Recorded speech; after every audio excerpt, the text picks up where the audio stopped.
O presidente do STF, o ministro Luiz Roberto Barroso, afirmou que decisões da corte atrapalharam o combate à corrupção no país. Ele citou 3 decisões contrárias à Operação Lava Jato, em que foi derrotado nas votações do plenário. O Barroso é o ministro que já colocou a corrupção como um crime violento e que mata. Eu estou olhando assim com uma certa desconfiança. Vamos ouvir mais informações com a nossa Daiane Oliveira aqui no plantão. Vamos lá.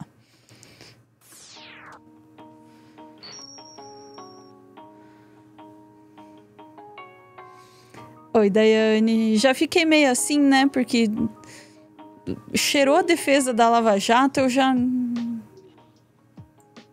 Não sei se eu quero muito, né? Eu entendo você. E eu também, aí vem aquela questão, vou tentar explicar um pouquinho do que o Barroso disse, porque é necessário a gente ter algumas questões específicas. Quando o Barroso, ele fala, né, e ele afirmou isso, que as decisões da corte atrapalham o enfrentamento à corrupção, ele citou alguns casos ali que trariam certa controvérsia dentro do colegiado. E aí, por exemplo, ele falou sobre a decisão que voltou atrás na execução das penas depois da condenação de 2º grau, e aí ele disse que é um padrão mundial. Também falou sobre afastamento do Aécio Neves, e aí qual foi a frase que ele utilizou? Ele utilizou a seguinte frase: o Supremo anulou o processo contra um dirigente de empresa estatal que tinha desviado alguns milhões porque as alegações finais foram apresentadas pelos réus colaboradores e pelos réus não colaboradores na mesma data, sem que isto tivesse trazido nenhum prejuízo. Também acho que atrapalhou o enfrentamento à corrupção.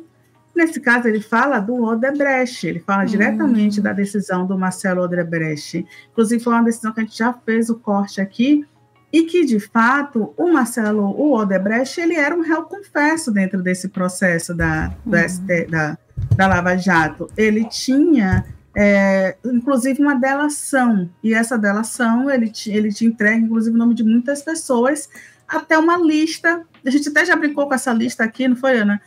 Com o nome de alguns políticos ali que estavam nessa lista, né? Um dos que eu mais gosto é o ACM Neto aqui na Bahia. Supostamente, segundo a lista do Odebrecht, o ACM Neto seria o anão. E aí é uma suposição, porque, infelizmente, muito se perdeu sobre essa lógica da Lava Jato. Tem vários políticos na lista e muito se perdeu sobre isso.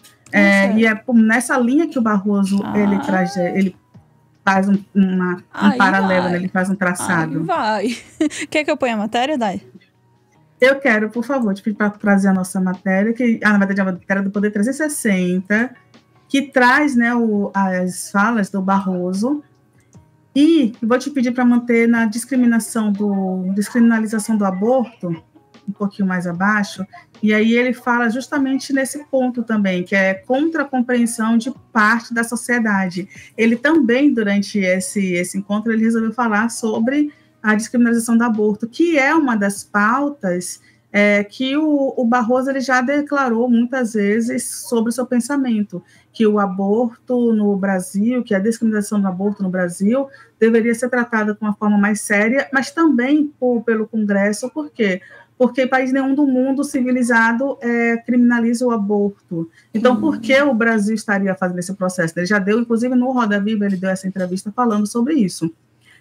E aí ele já falou que não pautaria o tema do aborto a curto prazo, voltou a dizer que é porque ainda falta compreensão sobre o tema, e aí é meio que naquela linha, né, como presidente do STF, agora ele está na linha de tentar não criar mais burburinhos para o STF. O Barroso tem um olhar mais conciliatório, podemos dizer assim, ou Alexandre de Moraes era mais dedo na ferida, sabe?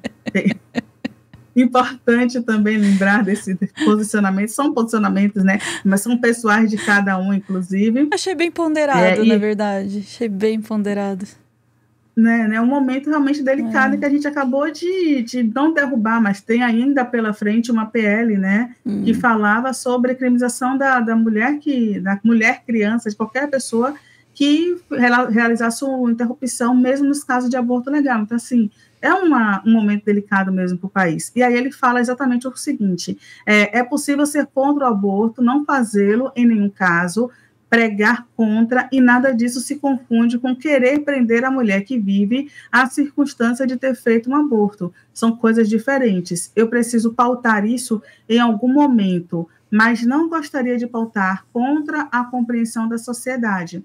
Então, o Barroso ele vem nessa linha um pouco mais ponderada, que é uma linha também válida nestes momentos, né? E aí, voltamos para falar nesse primeiro ponto de combate à corrupção, né? Porque ele não está defendendo o juiz Moro e Dallagnol, né? Bom. E nem a sua turma. É importante falar sobre isso. E aí eu vou te pedir para trazer exatamente a matéria que fala da liberação do Odebrecht, que é o ponto que ele mais citou, né, durante a entrevista. Vamos lá. Obrigada, Jussara. Olha, o ministro do Supremo Tribunal Federal, Dias Toffoli, anulou hoje as decisões da 13ª Vara Federal de Curitiba no âmbito da Operação Lava Jato contra o empresário Marcelo Odebrecht. Toffoli determinou também o trancamento de todos os procedimentos penais que foram instaurados contra o empresário. A decisão foi tomada depois de um pedido da defesa da Odebrecht. Os advogados argumentam que a situação do empresário era parecida com a de outros réus da Lava Jato, que tiveram os processos anulados por irregularidade na condução das investigações. Segundo o ministro, a anulação não abrange o acordo de delação premiada que foi firmado por Marcelo Odebrecht durante a operação. Este continua válido.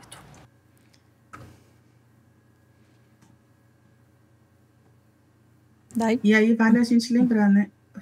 Desculpa, deu um delay aqui. Deu um delay. E aí vale a gente lembrar, né, que o Barroso ele foi contra esses 3 momentos, né? Ele foi contra o fim da prisão em segunda instância, que inclusive foi, né, e ele foi voto vencido, mas era uma prisão em segunda instância, era aquela prisão que, por exemplo, ia colocar o Lula, manter o Lula atrás das grades, né? Então essa decisão foi benéfica nesse sentido. Depois, ele também foi contra a submissão de afastamento do Aécio Neves, ele também foi contra, Aécio Neves, no caso do mandato de senador, ele também foi contra a anulação de sentença por causa da ordem de fala dos delatores. Nesse caso, foi justamente esse ponto que fez com que o Odebrecht fosse liberado. E ele defendeu, detalhe, não foi uma entrevista, perdão, falei incorretamente, mas foi uma palestra na Academia Brasileira de Letras, no Rio de Janeiro, e ele disse que ele é a favor, né, do voto da maioria, que ele respeita quem pensa diferente, mas ele manteve esse pensamento de que o Supremo anular um processo ali de dirigentes, de ex-presidente, no caso da Odebrecht também, que o Aldemir Bendini também tinha sido liberado, que foi o ex-presidente da Petrobras, também tinha sido liberado da sua função, né, da sua pena, pelo fato da ordem das delações. Isso também foi um pensamento que o Barroso disse que era contra a democracia no país. Então, ele não era favorável, não era de acordo com essas decisões que o próprio Supremo teve, né? E é interessante que ele, nesse momento, está presidindo esta casa, mas o Barroso, ele se coloca em muitos momentos como paladino ali da moral, da razão, de um discurso anticorrupção, né? E mais uma vez vou falar, e não defende o juiz parcial, mas ele defende ali que não se joga a água do banho com o bebê fora, né? Aquele ditado popular, que tem que se preservar algumas questões, né? E aí, sim, contra o ex-presidente da Petrobras, assim como com o caso do Marcelo Odebrecht, existiam outras provas, mas foram, né, comprometidas, e aí sai desse pensamento do comprometimento, já que o juiz Sérgio Moro e a sua turma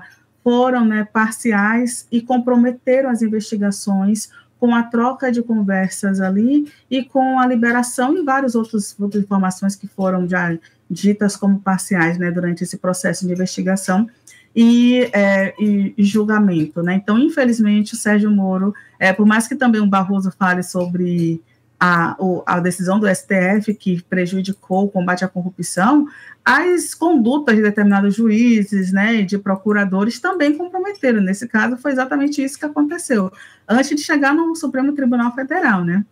E aí eu vou te pedir, por favor, para colocar o pensamento do Barroso, que é o nosso terceiro vídeo, que ele traz já essa linha de combate à corrupção. Vamos lá. Nós não estamos falando de bandidos assumidos, transgressores vulgares. Estamos falando de gente que se considerava de bem e que, no entanto, fraudava, corrompia, achacava e lavava dinheiro, como se fosse natural. E como achavam que a corrupção era a maneira natural de governar e de fazer negócios, não sentiam culpa, não tinham autocrítica. Além de estrutural, era uma corrupção sistêmica, porque uma engrenagem alimentava a outra. Não foram falhas individuais ou pequenas fraquezas humanas.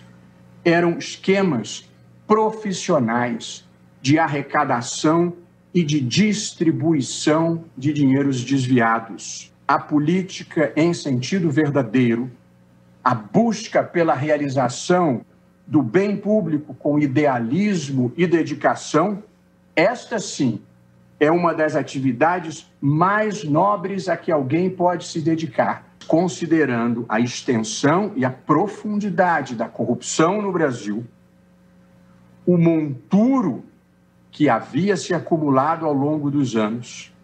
O saldo é extremamente positivo. O Brasil mudou.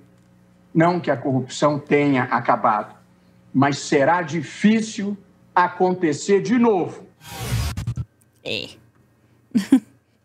Então, você conta, eu conto. Brincadeira. Mas aí ele fala isso, né, mais ou menos 3 anos, justamente naquela decisão, que foi uma decisão de manter, né, o ex-presidente Lula preso ou não sobre as acusações que depois foram derrubadas, né? E aí a brincadeira de você conta, eu conto de fato, a corrupção não acabou e a gente hoje, inclusive, tem político aí que está sendo julgado no STF, tentando fechar o STF, falando em fechar o STF, né? E outras 500 mil questões aí, como joias, como deputada que corre armada atrás dos outros, e os julgamentos estão todos com eles, né? Será que vai ser do mesmo jeito?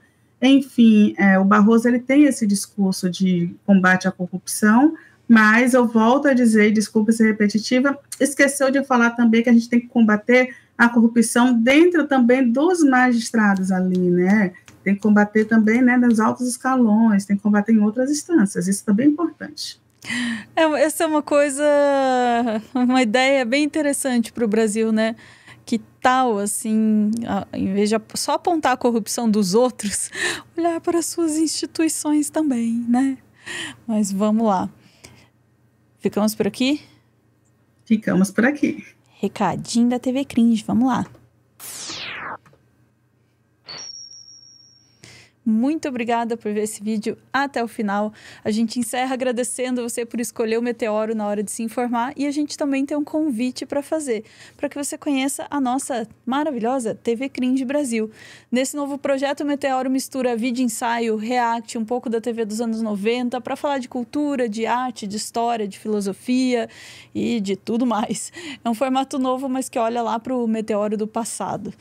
Você pode se inscrever, é claro, mas só se você quiser. E hoje, à noite, estreia este vídeo aqui.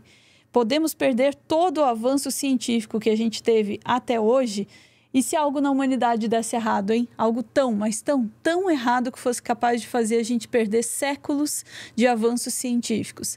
Isso já aconteceu antes e pode acontecer de novo. Descubra hoje às 9 horas da noite na nossa TV Cringe Brasil. Obrigada, gente. Chat, a gente volta em instantes.